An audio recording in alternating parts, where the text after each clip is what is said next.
Project 613, day 78. Today we learn about the mitzvah of divorce. Marriage is a happy thing, but sometimes marriage does not work out, and there is a necessity for husband and wife to separate. And the Torah tells us that when husband and wife want to separate, they can't just walk out of the house and go their separate ways. They need to have an official divorce. Just like when it comes to marriage, there's a very specific way of how the union of husband and wife occurs.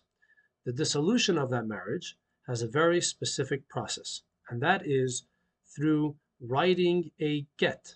A get is a divorce bill, but it's not just any simple document that you just write up and sign and get it approved by a rabbi. This is actually a specific paper, a parchment that is drawn up by a sofer, by a religious scribe, has to be written in a very specific way, needs to be signed by kosher witnesses in a specific way, and the husband gives this divorce bill to the wife, and that dissolves the marriage.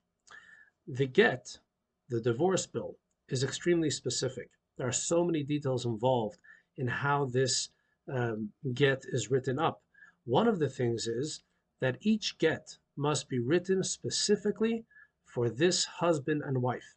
You can't just write a bunch of gets and put a name in there and give it to anyone that comes by to get divorced.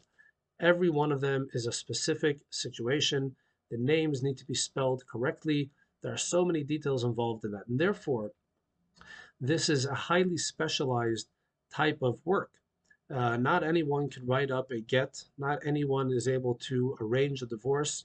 It is something that needs to be done under proper supervision, and it has to be done with a lot of focus, and there's a lot that goes into it. And therefore, in the situation where a marriage needs to be dissolved, it is extremely important to be in touch with a rabbi who is able to arrange this type of get in the proper way. It's not a whole ceremony, it's not a party. It is a very specific type of work that needs to be done, and we'll talk more about it tomorrow.